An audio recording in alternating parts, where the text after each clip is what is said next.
Hi, I am James from Off2Class, and in this video I'm going to give you an overview of using the Off2Class lesson content, particularly when your students are young learners. So here we are on the lesson library page, and I'm going to scroll down until I come to, let's see, so vocabulary, and I'm going to open up the lesson on fruit. You've probably already noticed if you click here on the magnifying glass, this will provide a very brief overview of the lesson and the primary objective or objectives for you. And if I press on the little rocket, I'll launch the lesson. I'm not going to enroll anyone in the student now, any student in the lesson now. I'm just going to click on browsing for the purposes of this demonstration. So once I do that, it opens up on the left hand side the teacher notes, and on the right hand side you can see the lesson content.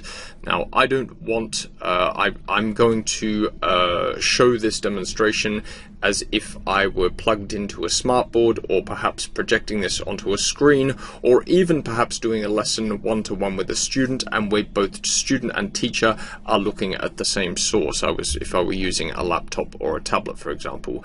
So in the top right hand corner here, you can see the 4 directional arrows. If you click on that, it will push the notes out into a separate window. I don't want the student to see those notes, so I'm going to hide them. I'm going to just click on the cross here, and those are removed. If you have a secondary device, internet connected device, you can simply, for example, log in using your phone or another tablet, and if you use the same login, the system understands that you wish to track the notes. You click on a blue button that will say, would you like to track the notes for this lesson? And those notes will come synchronously onto your secondary device. So if you were, for example, projecting onto a onto a whiteboard, you could have the students focused on that, while as you move around, your device will synchronously join with the lesson notes, and you can see those separately on the screen without the student seeing it. The first thing I'd like to say is the lessons are divided into slides, which is pretty self-evident, and one of the things we've built in is this kind of Netflix style navigation. As the teacher, you can quickly go through and you can see what's coming next by sliding the cursor across the bottom of the screen. You'll also see in the teacher notes, which I'll bring up for you again briefly, generally we will have what's coming up on the following slide as the last item in each of the teacher notes. So I'll get rid of those teacher notes.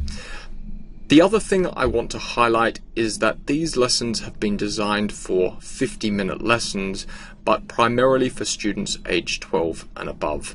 So when you're staging these lessons, you might find, in fact, that for younger learners, you will take a far greater time to go through the content, because you might just go through at a slower pace or return to previous slides to concept check and to promote a bit of fluency.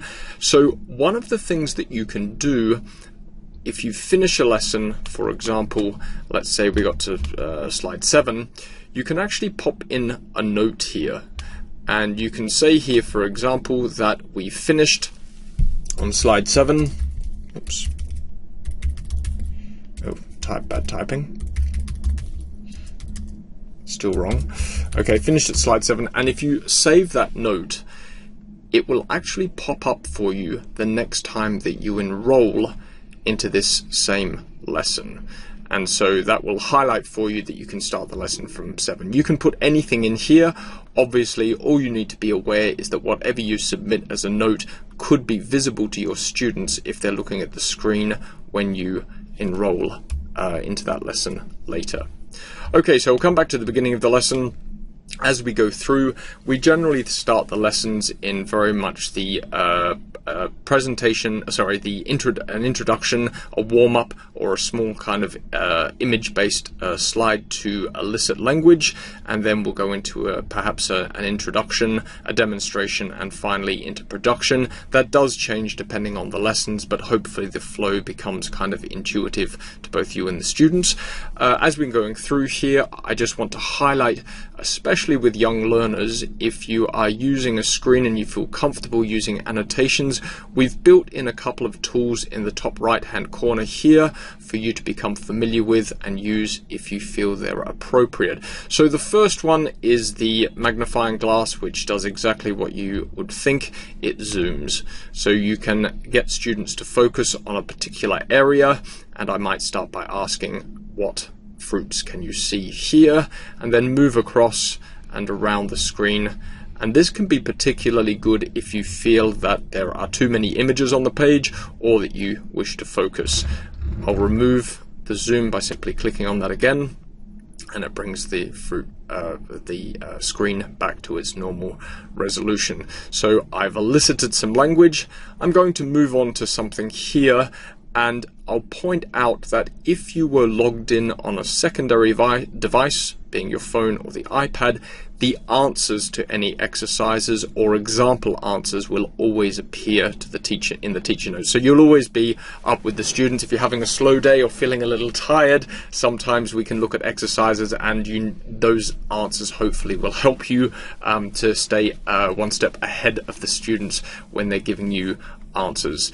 Alright, so what you might like to do here with young learners, it's great to break up the flow of the lesson, or the typical flow, which is always top to bottom, left to right. So you might decide to use these annotation tools. So I've just clicked on that pencil in the top right hand corner, and you can choose. I don't get to, I normally try and choose something that I guess we've got a bluish lesson, so I might go for something a little bit more contrasting. In fact, orange probably would work better, wouldn't it? So you can decide. I don't get too creative, but if you've got a touch screen, it works perfectly on the smartboard, very good. If you've got the mouse, it works just as well. So I'm going to start with perhaps the students looking at maybe this fruit down here, and getting them to think about that. And I might even say, okay, well, it's the same fruit, but there are two different types of it on the screen. Maybe try to get them to identify, you know, a dry and a fresh fruit. For example, this one's particularly difficult, but it's an interesting fruit nonetheless, the quince.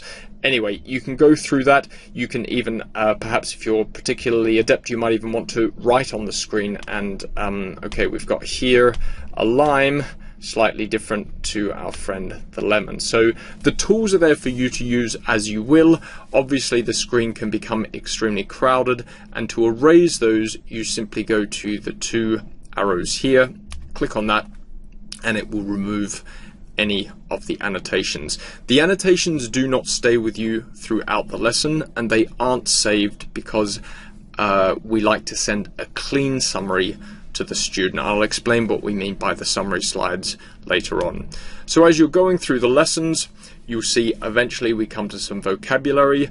With young learners, it's up to you how much obviously that you want to do. You can break this down. You might just decide to concentrate on one or two, but you could elicit some of the language here. For example, we can see the apple, and maybe somebody can bring this about, but nonetheless we've got it here as well. Now, the reason I've done that is I want to highlight to you a couple of other tools that are available. I wasn't successful, for example, at highlighting seeds. Few students are still unclear about what it is, and so I'm going to do a right click, and you can see here that a menu pops up. You'll be able to work out, I'm sure, just by looking at these what they all stand for. But if I wanted to, I could ask the system to convert the text to audio. When you do that, it's probably more powerful to do it with sentences rather than isolated words, but you might find that useful. You can also translate it if you wish. If you're not against using L1 in the classroom, then we have a selection of about 15 or 16 languages at present, and you can scroll through and use that. it will go down. But it goes down. We've got Spanish, French, German, Italian, and some lesser used languages, but ones that are useful for the classroom so far. If there's a language that you want and that we don't have, we will try our utmost to put it into the system for you. Okay, so I won't use translate, but for example, students still don't know, or I might like them to think about what other seeds, what kind of seeds do we have. Seeds are not only in apples. I'm going to click on search. It goes to a Google search. The search system, Safe Search, you can already see is automatically switched on here, so you shouldn't have to worry about what's going to pop up. And obviously the internet is a great provider of wonderful images, and images telling 1,000 words. I might like to have a look at a particular image, and perhaps the students can identify some of the seeds. I can see corn in there, for example, and pumpkin seeds. You might like to use that to develop the words, the vocabulary a little bit further. We also have a dictionary, possibly excuse me, of not great use for younger learners, but nonetheless you might like to bring that up. As with all languages, words often have multiple meanings, and you might like to go through. This is a great example for getting a great way of getting students to use the words in smaller sentences. Okay, so you've gone through that, and then finally I will let you know that we have, if you do the right click once more, we've got a disable editing notation option here. If you are teaching on multiple devices, and I'll show you that, the disable editing stops the students from writing on the screen. So you can decide whether you would like the students also to have the ability to use the annotations, and I will show you that. So hopefully as you move through, you're using some of the annotations, you're going at a speed that's suitable, and eventually you'll start coming to some activities. So we've got the basic close or gap fill activities here. What you might like to do is ask a student, and you can highlight the text here, and simply a group of trees is called, oops, sorry, that was the wrong one. Okay, a group of trees is called a stone. And that was a nice try, but obviously it's incorrect. If I right click, I can undo those text edits, and I can ask a student to try, or another student to try again. So you can use that to alter any of the text, and in fact, if you wanted to, you can even alter the text that we've put in here, oops, sorry, ourselves. Sorry, I'll do a right click there and undo those text edits. And you could actually highlight here, for example, peaches, and make this sentence correct by saying peaches, apricots, and plums. Well, another stone fruit, for example, you might like to put in is actually dates. So, for example, you could put in here dates. It's up to you how you want to use, but it's there for you to use in any way you wish. All right, so I'm going to undo the texts there. And again here. All right, and we'll move through. And again, you could use in matching activities, you might like to talk about vitamin C, and that being particularly good with oranges, for example. Okay, so they're the tools that we have added, but one of the strongest things that we recommend that you use is up here in the left-hand corner, called the canvas. The canvas is a feature that we introduced that enables you as the teacher in your local setting with your students to perhaps contextualize the lesson itself. So if you click on the canvas, you can see here that this is your chance to shine and to personalize your lessons. So my lesson here is going to be with young learners. So I've added a couple of songs from YouTube. On the left-hand side, you have some tools. The bottom one here is to add the YouTube video. I've gone ahead and added 2 songs here, and you can see they're ready to set up and play the songs. I won't play them for you now. I've also added some text with what is the official fruit of North Carolina, and you can also add a link. And if I click on that, I can go to the link and I'll find out that will go to the other side here. So here we go, there's the state fruit. So here we have, for example, an example of being able to personalize that lesson and talking about a fruit that I can't pronounce called the, I've lost it already, the scapanon grape or something like that. So there's a chance for you, an opportunity for you to be able to personalize those lessons.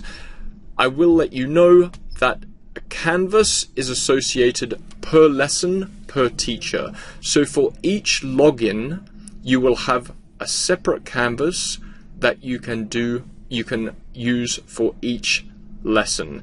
So with the 660 lessons on the site, if you're particularly adventurous or you want to contextualize those, you can add 660 canvases.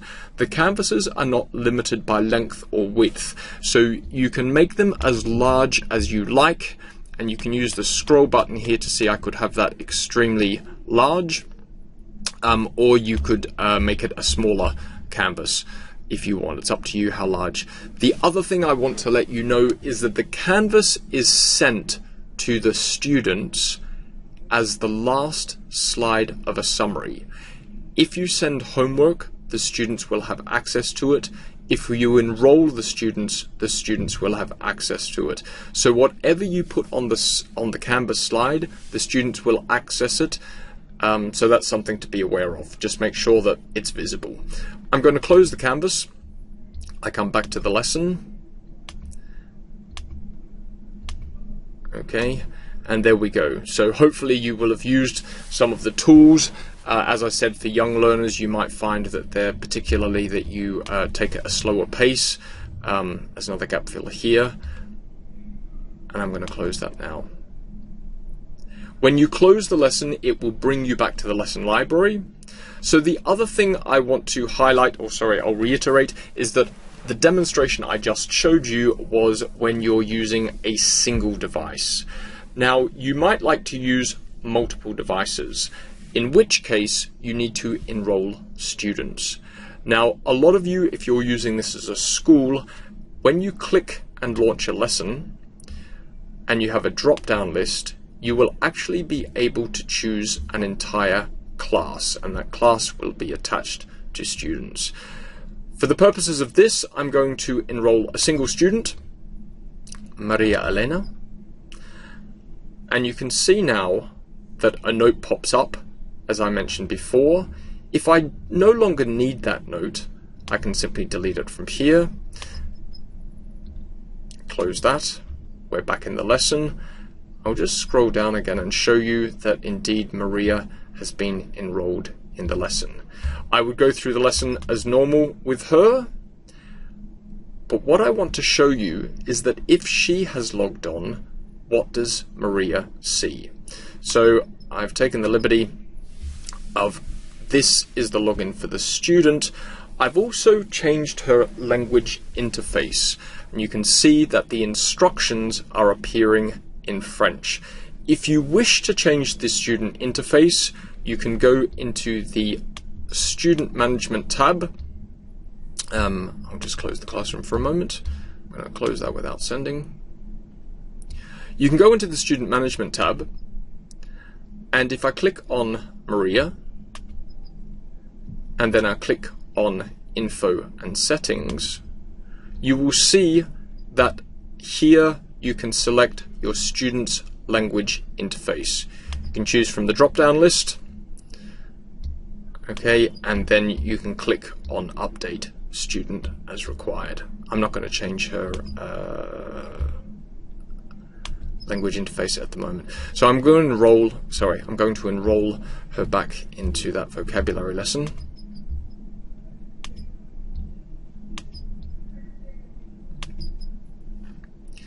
And again, you can see that Maria is enrolled on the left-hand side.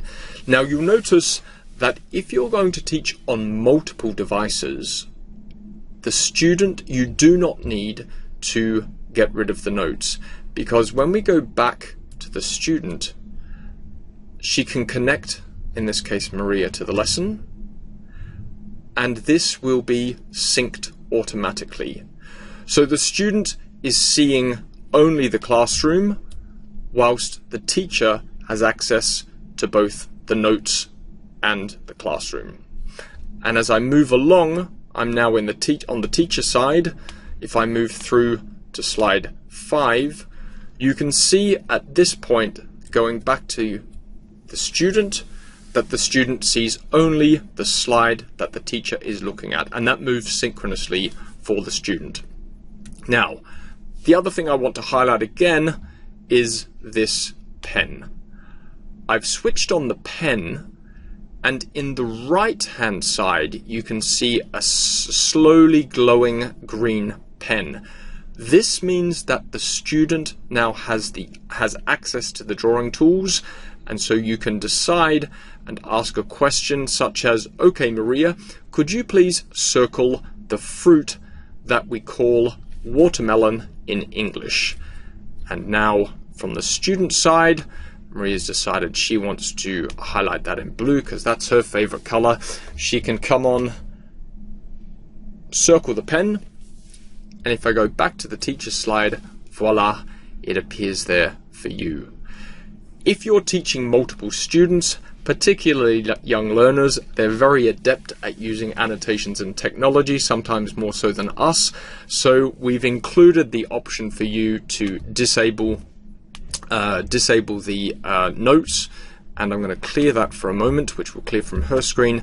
And as I showed you before, you can disable the editing, and that removes the pen, and Maria or any other students no longer have the option to draw. We also have a chat function. If, for example, you were teaching a student online and in a remote location, you could even get them to write in here. So I could ask Maria can you write?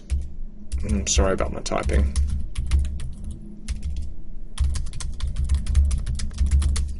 So I'll ask Maria to write a sentence for me. Anything you write in the chat will appear on the student side, and Maria might like to write a sentence for you about pairs. Anyway, you've worked out, I'm sure, how the chat works, and that's essentially, coming back to the teacher side, what I wanted to show you. Finally, before Maria leaves, I'm going to look at the homework with her. So I just clicked, sorry I didn't show that clearly, on the right hand side there is a homework button here, and if you click that it will open the homework up. So before Maria goes, what I'd like to do is just concept check some of the homework with her so that she understands the instructions and she's clear about what she needs to do. Here obviously we have a nice simple gap fill, so I would ask Maria to do number 1, and the flowers on the plants from which we get fruit are called blossoms. Hopefully I will have covered that in the lesson. You can ask the student to do that, obviously. None of this is saved because it's a demonstration copy of the homework, but it's a good idea to go through homework so students feel comfortable about it and they don't feel that they can't come back to you and say, I didn't understand, if you've had the opportunity to do this. The summary that I talked about before, if you click on that, the student can click on that as well. It gives you the summary slides of the lesson. In most cases, the summary slides are the slides that are descriptive, but that do not contain any exercises, the value of which would only appear if a teacher was present. So she can go through and have a look at the slides there, and they will assist her with the homework. Okay, I'm going to take you one more time to the student side. We finished the lesson. Maria goes, and I'm going to now close this lesson. Maria's gone. I'm going to send her the homework. That brings me back, and I'm going to go on a break. I've finished teaching for a moment, and Maria logs on a little bit later, and you can see that food and fruit is ready for her to open and complete. Okay, again, as I said, her interface language is in French, so even view summary is there for her simply. She can click on that, do the homework, and either save and return to it later, or submit the homework, after which the student no longer has access to it. So that's really what I wanted to show you for young learners. Obviously, you will probably need to do a demonstration and take your time. You might want to do a few lessons, and so that the students become familiar with the consistency of the lessons and the flow. You'll probably need to move at a slower pace, and it's a great opportunity to demonstrate in class the homework before assigning it to them. And lastly, as I mentioned, the Canvas. The Canvas is something that teachers find works particularly well, so I'll just show you that once more. It's automatically saved, but whatever you will put there in the Canvas will also be available for the student to view at a later time. Okay, thank you very much for your time. I hope this helps you to use Off2Class with younger learners, and please feel free to get in contact with me, James, at Off2Class, if you have any questions, comments, or queries. Thank you.